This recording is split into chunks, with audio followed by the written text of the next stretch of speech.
2026 বিশ্বকাপে স্কোয়াড ঘোষণা ছাড়াই যদি কোনো প্রেডিকশন করতে বলে যে এই বিশ্বকাপের ফেভারিট টিম কারা, হট ফেভারিট কারা, সবাই টপ থ্রিতে রাখবে, ফ্রান্সরে রাখবে, ব্রাজিল আর্জেন্টিনা রাখুক আর না রাখুক।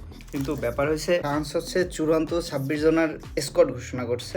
এই 26 জনের স্কোয়াড দেখার পরে বিশ্বকাপের ফেভারিটের 1 নাম্বার থেকে নামানোর কোনো অপশনই নাই। 26 জনের মধ্যে 2-1টা প্লেয়ার আছে যেগুলো নর্মাল ক্লাবে খেলে, তাও নর্মাল বলতে কোন ক্লাবে খেলে, ধরেন মোনাকো, তারপর ক্রিস্টাল প্যালেস, এইরকমের টিমে খেলে। ফ্রান্সের 26 জনের স্কোয়াড, ওদের গোলকিপার রাখছে ম্যাগনান এসি মিলানের মেইন গোলকিপার। এরপর রবিন রেসার, ব্রিস সাম্বা। ডিফেন্স লাইন আপটা সব থেকে বেস্ট, এই বিশ্বকাপের সেরা ডিফেন্স লাইন আপ ওদের হইতে পারে। লুকাস ডিগনে একসময় বার্সা প্লেয়ার ছিল, এখন রেগুলার অ্যাস্টন ভিলায় খেলে। মালো গুস্টো চেলসির প্লেয়ার, চেলসির ডিফেন্ডার। এরপর লুকাস হার্নান্দেস, ও প্যারিসের ডিফেন্ডার। এরপর থেও হার্নান্দেস আল হিলালে খেলে সম্ভবত। কোনাটে লিভারপুলের রেগুলার একটা ডিফেন্স। জুলেস কুন্ডে মোটামুটি সবাই বার্সায় কুন্ডের খেলা দেখেন, ও সেন্টার ব্যাকও খেলতে পারে, রাইট ব্যাকও খেলতে পারে, খুবই ভালো মাপের। উইলিয়াম সালিবা পিওর একটা অথেন্টিক ডিফেন্ডার বর্তমানে। অপামেকানো বায়ার্ন মিউনিকের ডিফেন্ডার। ম্যাক্সেন্স ক্রিস্টাল প্যালেসে খেলে। ফ্রান্সরে বিট করতে হইলে ডিফেন্ডারদের বিট করতে হইবে। মিডফিল্ডার যদি দেখি, এনগোলো কান্তে কিন্তু ফুরেই যায় না, ও খেলে মনে হয় ফেনারবেসে খেলে এখন, মানু কোনে রোমায় খেলে মেবি। এরপর রাবিওট এসি মিলানে খেলে। এরপর রিয়াল মাদ্রিদের ডিফেন্সিভ মিডফিল্ডার চুয়ামিনি।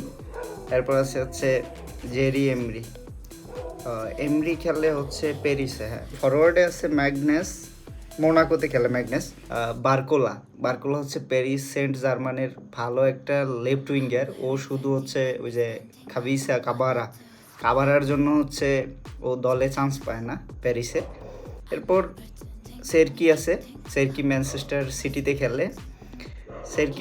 রায়ান সেরকি খুব ভালো মাপের প্লেয়ার। ওসমান ডেম্বেলে ফুল ফর্মে। ডিজায়ার ডুয়ে, আরোজোস, সেকেন্ড নেইমার বলা হয় যারে। কিলিয়ান এমবাপ্পের কথা আর কি বলবো। এরপর আরেকটা এইটাও এমবাপ্পে ধরা যায়, ওলিস, বায়ার্ন মিউনিকের প্লেয়ার, এর নিয়ে আর কি বলবো। এরপর ইন্টার মিলানের থুরাম, সেন্টার ফরওয়ার্ড। জিয়ান ফিলিপ ক্রিস্টাল প্যালেসের। 7-8টা প্লেয়ারের মধ্যে 1-2টা প্লেয়ার নিছে, তাও একদম নর্মাল ক্লাবের না, মোনাকো, রোমা, তারপর ক্রিস্টাল প্যালেস, এই টাইপের ক্লাবের প্লেয়ার। আমার মনে হয়েছে যে 2026 বিশ্বকাপের হট ফেভারিট হয়েছে ফ্রান্স।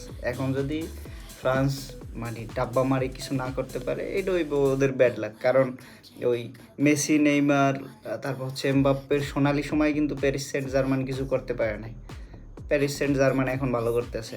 তো এরকম কিছু ব্যাপার আছে যে লাক, ট্রফি জিততে হইলে লাকেরও একটা ব্যাপার হয়। ফ্রান্সের ব্যাপারটা ওই রকম হইতে পারে। তাছাড়া France goalkeeper, defence, midfielder, attack লাইনটা সব থেকে বেস্ট যেটা, এটা অ্যাটাক আর ডিফেন্স, একদম সলিড ডিফেন্স।